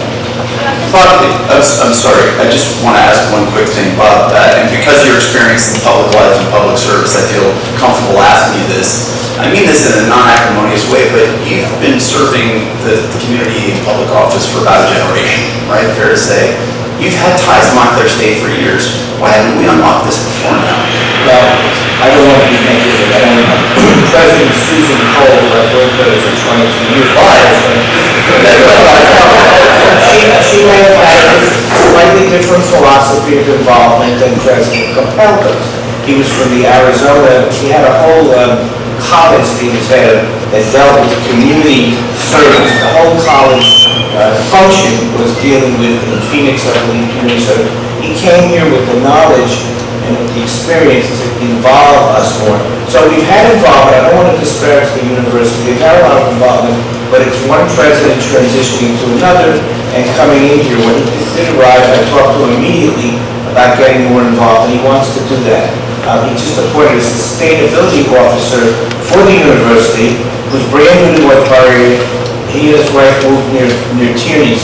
So we took them out, we showed them around town, and we hooked them up immediately with our great environmental coordinator, Lisa Johnson. So now he, from Montclair State, is going to work with our person who does the same type of work. Terrific. I want to give Carmel. Okay, yeah, I just wanted to say that we should be cognizant of the fact that Montclair State University, most students there are commuters. They don't live on campus. And most students there are not high income. I think there's a sense of sometimes elitism in Montclair where we think everybody's like our children if you're in the middle or upper classes. But for working class kids, you don't have time to go volunteer. You have to go to work after you finish your classes. I'm thinking about myself. When I went to a school similar to Montclair State. I worked after school. I took a lot of classes so I could get out of school quicker. And I think that's true of a lot of the students at Montclair State as well. And it's a very fair point, although I would say my parents both taught at a very similar school out west, mostly commuter university, public university, for 35 years, and nobody should underestimate those kids. Oh, no, I'm not underestimating. No, I agree. Susan Anderson, I want to ask you about this. We mentioned about the town manager and the need and ability to hire one coming this summer, whether a continuation of the current one, whether another one, up to whomever wins. What kinds of priorities would you like to set in thinking about who, is sort of administering the town on behalf of the council and, of course, on behalf of your constituents? Well, I think one thing that I would really like whoever the new town manager is, and this is something that I've been talking about with different audiences, is someone who would be in favor of prioritizing a complete look at the organizational structure of the town management, the town staff, including what the town manager's responsibilities are, what the deputy managers are. If basically a very comprehensive look at how we are staffed as a township. Do we have the personnel who are qualified and able and have the skill sets to do what we as a town need today? I think that either something like this hasn't been done for, or if it has, it's been a very long time. There's been a lot of changes in the last 20, 25 years, and we need to know if, we talk a lot about these initiatives that have been languishing for a while. We talk about the need to have more robust communications. I want to know if we are equipped to carry out the things that our town needs. And so I think that would be really important. I would like the new town manager to look at do that, or hire a consultant to do that. I want to take a moment. We should thank our at-large candidates right here. We're about to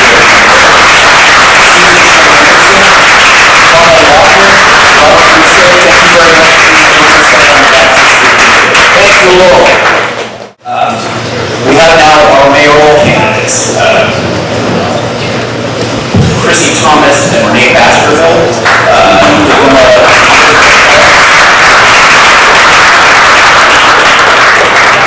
Chrissy Thomas grew up here in Montclair, is a lawyer, has an MBA, a master's in public policy. It's a lot of degrees. Has been very involved and ran, I believe, for second ward in 2020. And we have with us as well Renee Baskerville, Montclair, also from childhood, grew up here as well. Served 3 terms as a 4th ward councilor, ran for mayor in 2020. Welcome to you both.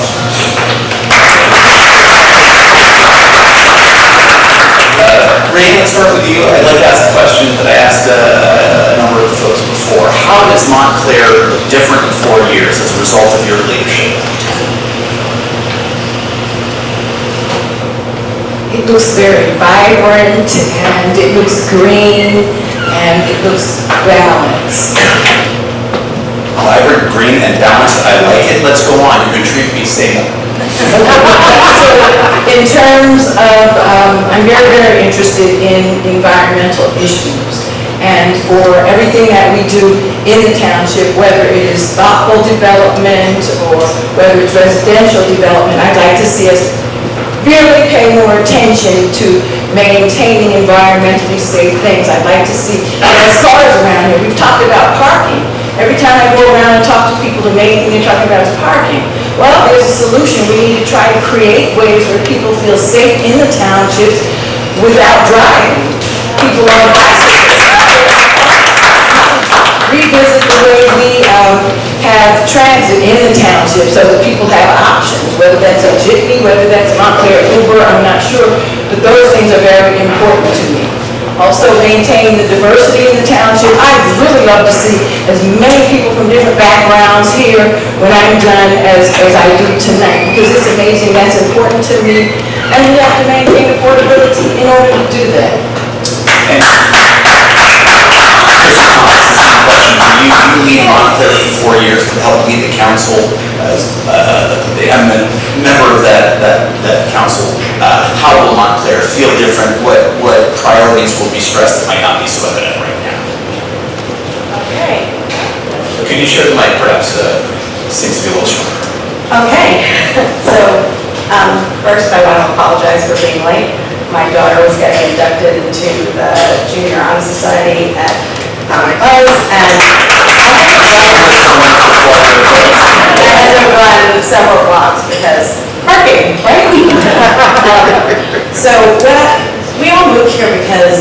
Montclair is a wonderful, unique town. We all came here for a reason. And I want the things that we love about it to stay the same. And I want us to consider everything, not just for our next 4 years, but for the next 40. I think that it's important to plan properly, to budget fiscally, to incorporate the environment into everything we do, and to make smart decisions, not rush ones in the middle of the night that have no community involvement. I think we can make it even better than it already is. You've been a frequent appearance, shall we say, a frequent speaker and involved at council meetings in recent years. You mentioned one of them. What are some other, or I think you did, but what are some of the decisions made, whether in the way in which they were made or the outcomes that you say that's not the best leadership for this town, that you'd like to do different? So there's one question that always needs to be asked whenever the council is involved in anything, and that is, who benefits? If Montclair is the answer, then we can do it. If it's not Montclair, then we don't. Can we stop time? Well, how do you define Montclair in that? I mean, all of the stakeholders. I mean, our students, I mean, our businesses, I mean, our taxpayers, and I mean, our elderly who I don't know if they should be paying the same amount. I think that there are creative ways to benefit everybody with their taxes, and I think making smart decisions that are fiscally responsible is my priority. I think we do have the biggest budget, or a very generous $100 million budget. And if nobody can tell you where that money is going, that's a problem. Transparency is important. Decisions don't have to be made on an emergent basis. There are very few that do, but certainly indemnification of counselors is not one of them. We need resolutions. No, it's fine. You can finish your sentence, please. We need resolutions that are on the agenda and that are properly discussed with the community before midnight votes. There is no reason for the community not to be able to find out by reading the agenda what's going to happen at the next meeting, especially the counselors. If they're not getting the information, then what do you think is happening behind closed doors? To round out, many people know who you are already, but you're also a pediatrician. You have a long history in this town. You were on Board of Education. Your family was involved in suing for desegregation of schools. And you were a child like, this city matters to you. How do you answer the question that she said? If it's good for Montclair, then we should vote for it. How do you define what Montclair is in that assessment? So for me, Montclair is a diverse and vibrant and inclusive community where all people should feel safe and secure and valued. It's a place where we welcome people regardless of whether they've been in Montclair their entire life or whether they're migrating from another location to Montclair. And I think that there are a lot of ways that we can do that. It's not just enough to say that we're a welcoming community and have that hanging somewhere. We have to do that in everything that we do. We have to make sure that when we invite people in here, that we're offering them affordability and security, food security, housing security, health security. A lot of people come here and they don't have health benefits, so I think it's up to us to work a little harder and push a little harder to make sure that we're able to connect with the people that are in here and really make them feel it, not just say so.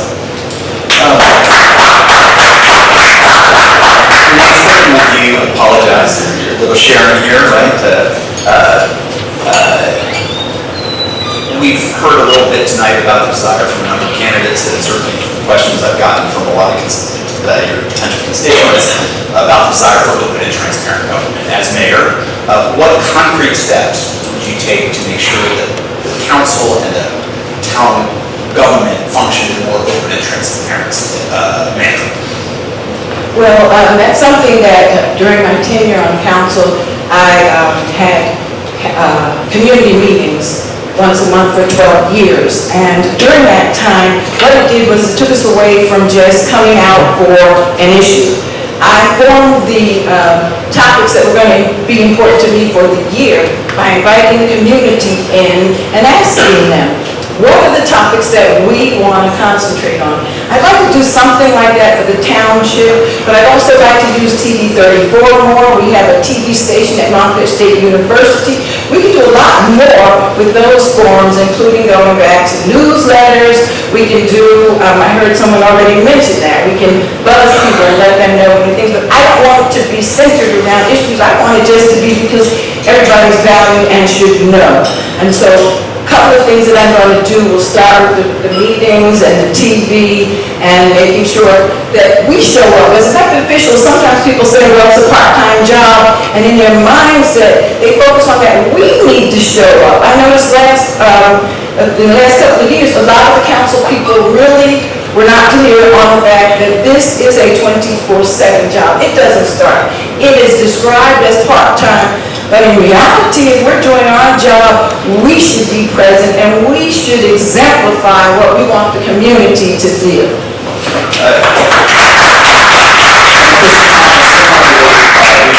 About the need for meetings and for communications with constituents, and yet that seems to me to be part of the equation. There are other elements that could be in play. What would you do to try to make the workings of city council, but also, town council, but also town government more effective, more transparent and more open?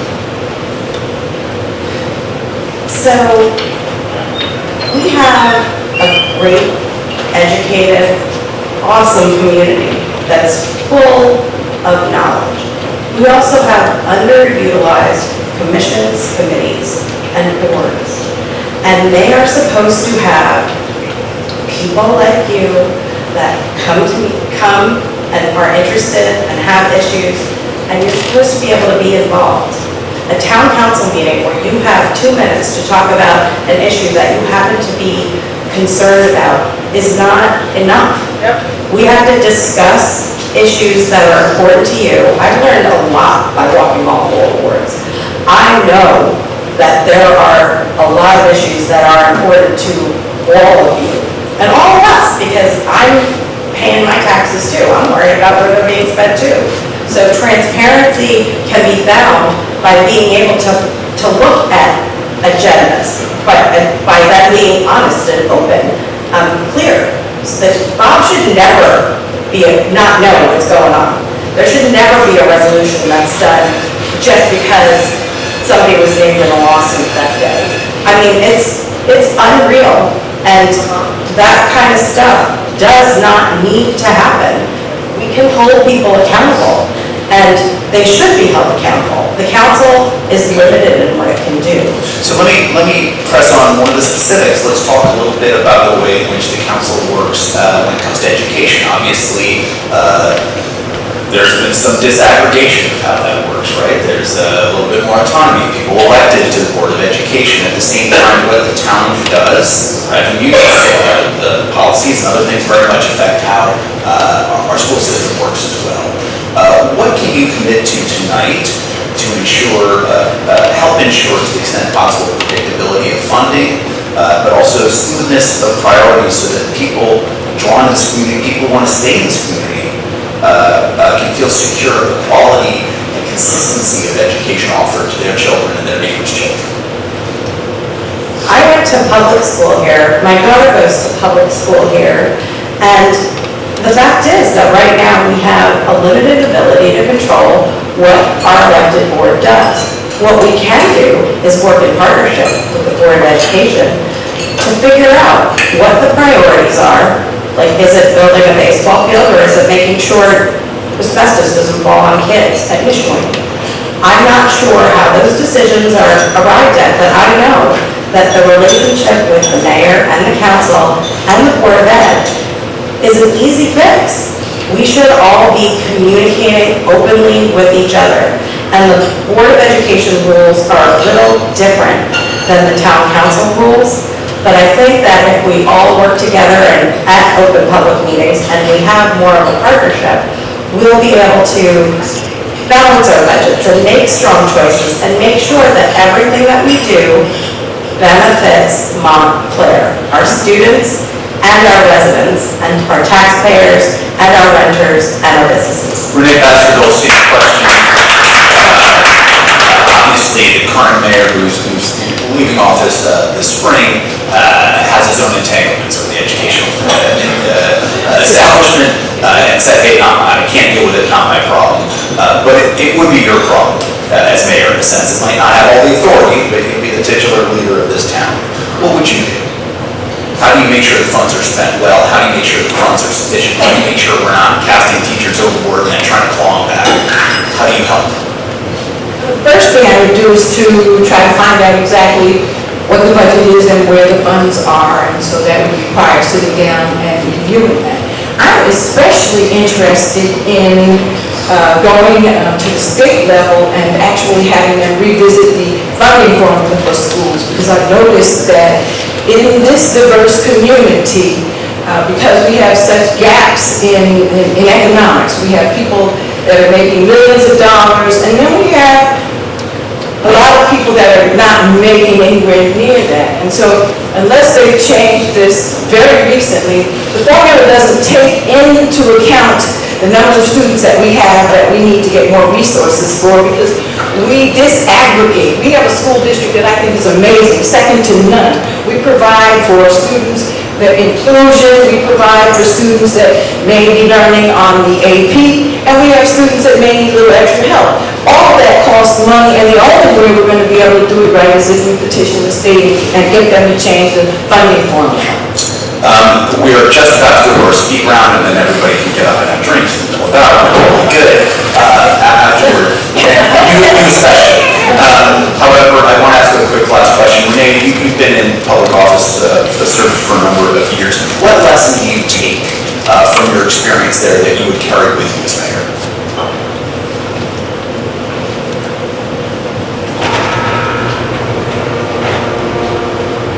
I think that there's never too much.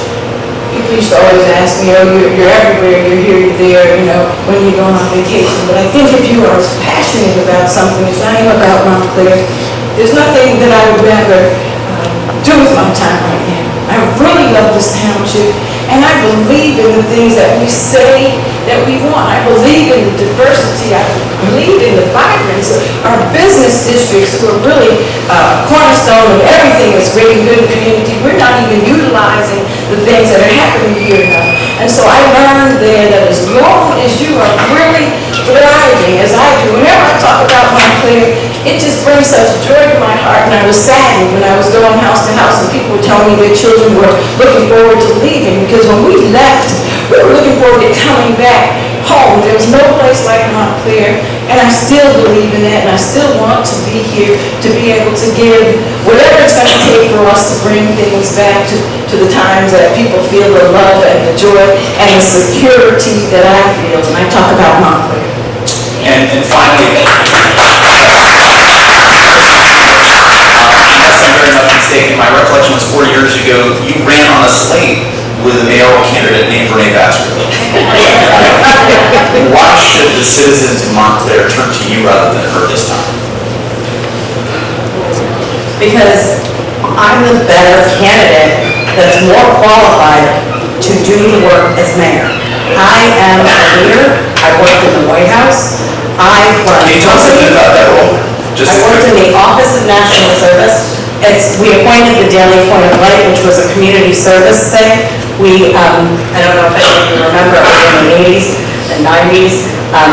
It was for, if you did community service, people like Amina would maybe be tapped, and it would be a phone call from the president, and it would be an award. And so that we brought the work of public service individuals throughout the country who were serving as a point of light in the darkness. So that's what we did. And I helped with the AmeriCorps program. I helped write it. I ran a nonprofit. That's not the question that you asked me, but. I'm saying, you have a chance to say why we want you this time. Well, why should you pick me? Because I am a leader that knows how to bring out the best in people that work together. There are going to be 7 of us. It's a weak mayor system, but the mayor has to be a leader that can empower all of the other people and bring them strength to show what they do best. And I think that's important for a leader. And I think that that's what I do for a living. I own a company. I own an apartment building. I started a national nonprofit and ran it. I am a proven leader, and I am upset with what's been happening for the past several decades. Let me just say, if I could, finally, 30-second rebuttal. Tell us why you, at this time, over your former running mate. I've got a proven track record of doing some amazing things in this township. I'm known as a bridge builder, and I listen to people, and even when I have a difference of opinion, I have no need to cast a pall on individuals, say anything that's incendiary, or in any way make somebody feel uncomfortable or less than. I'm known to try to build people, and I believe in a leadership that is led through love and bringing people together. I don't think that it's going to be the best for our township just because people want to go in and tell everybody what they did wrong. I'm going to step in and show you a better way. It's not enough for me that people come to the mic and say everything that you should have done, you should have done. I think it's time that people show the way. And I'm going to lead by example and demonstrate new ways. I'm going to bring people from the community together, committees and commissions. We have amazing people that want to do those things. It's not going to cost us anything. They're going to volunteer, and we're going to get the job done by demonstrating those things. That's final words of this evening.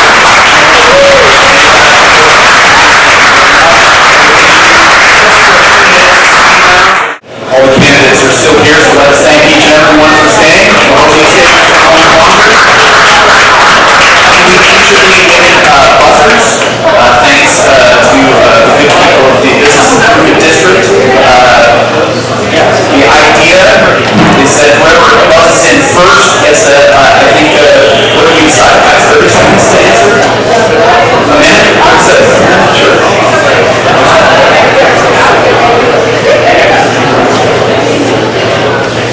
I want to be very fair in this, very clear on this. Anybody who listens in on this question, that's the question they're going to get the answer. They're not going to be able to buzz in 3 times. That's not Jeopardy. And they're not going to have to respond in the form of a question. So if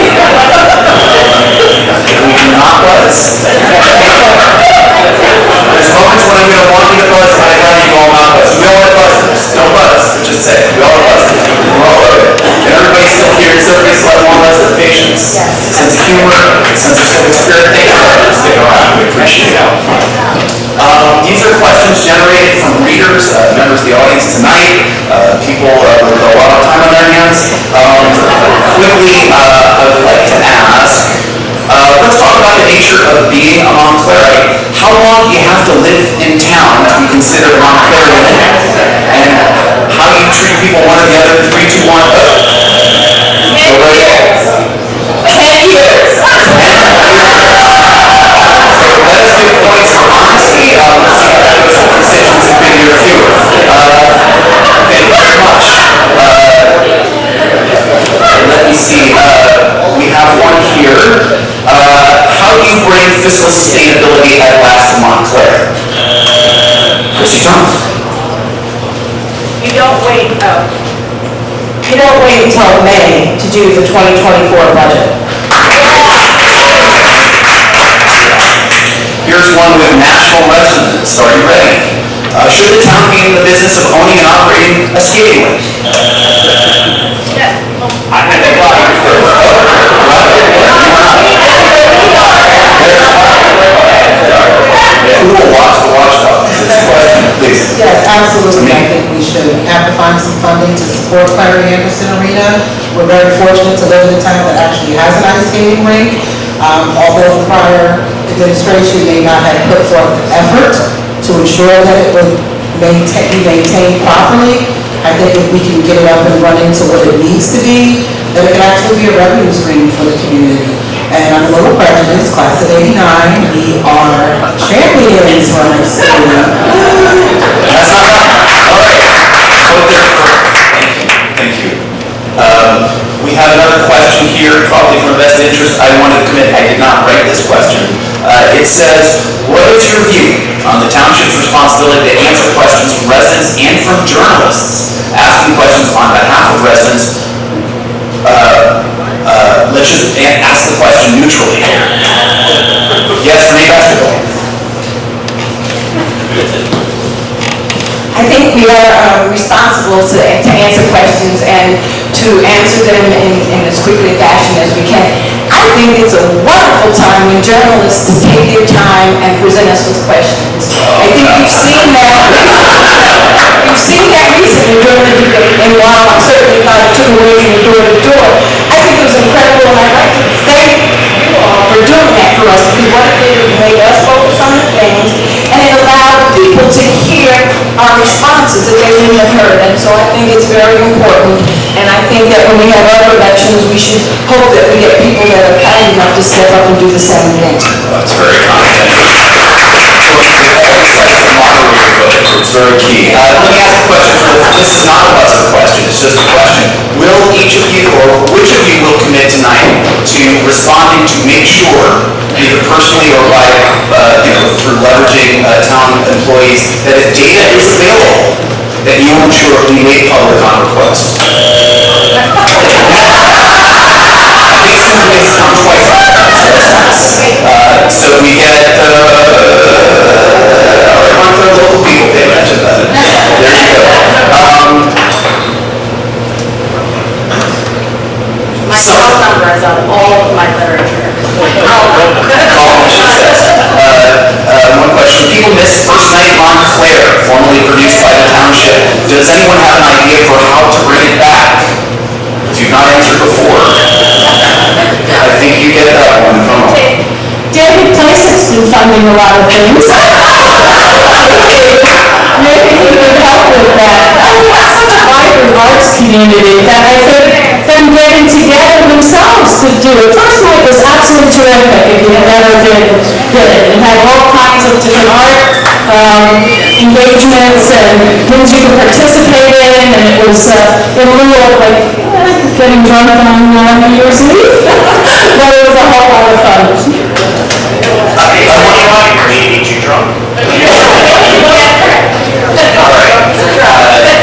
Speaking more seriously, this issue, as I mentioned, with some personal valence for me, we talked a bit about Vision Zero, which the task force, which is not yet wrapped up. It's really just embarked on what's going to be an intensive work.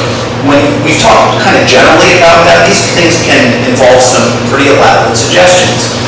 You can either be the question of protected bike lanes, the notion of building out sidewalks and pinching them at corners, the notion of oftentimes cars parking at an angle instead of parallel parking to make it a little more uncomfortable to drive.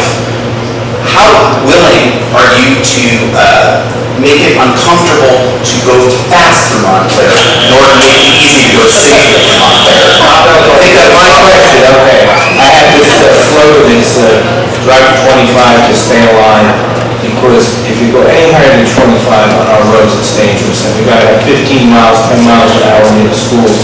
But I've been asked to serve on the Vision Zero Task Force to replace Peter Yatabalis.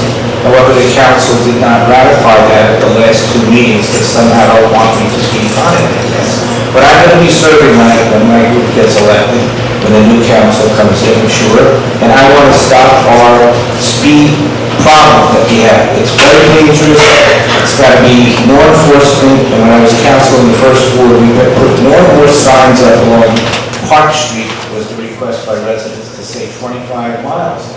Because people need to be reminded almost every other block that it's still 25 miles. And now we got the county, of course, giving us permission to do that on all the county roads. But it's really a passion of mine. 25 to stay alive, and I'm going to be serving on Vision Zero come hell or high water. Thank you.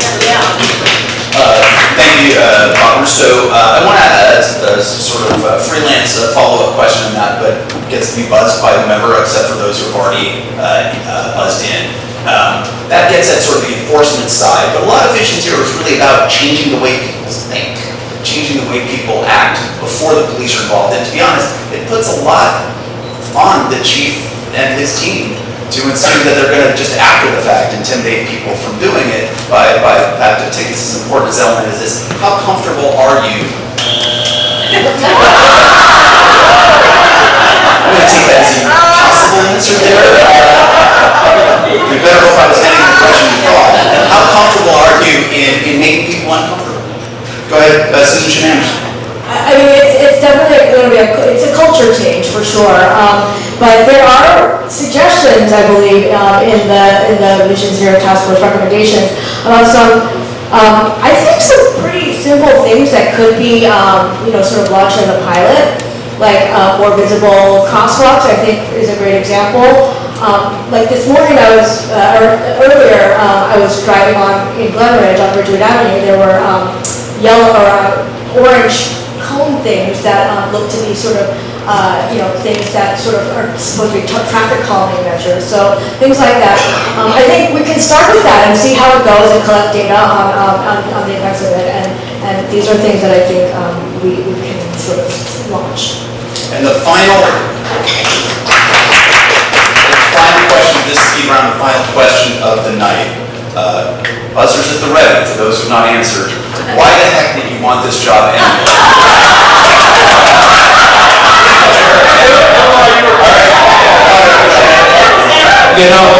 I have to paraphrase what a lot of my friends have said, and these are their words, not mine. They say, what the heck is a nice, kind, caring, genuine, intelligent person like you doing and thinking in terms of going into politics? And my answer is, that's exactly what politics needs. I am blessed to have a wonderful dear friend, an actor named Ernest Thomas in LA, who actually visited the Howe House a few months ago, and he gave me a slogan to endorse me that I can use, and he said, you are kind, generous, caring to a fault, and that's exactly what politics needs right now. So that's my primary motive. And you didn't put up a fight. You didn't put up a fight at all. I'm going to give Eric D'Amato the chance because I think he also running in at the same time. Why the heck would you want this job, Eric?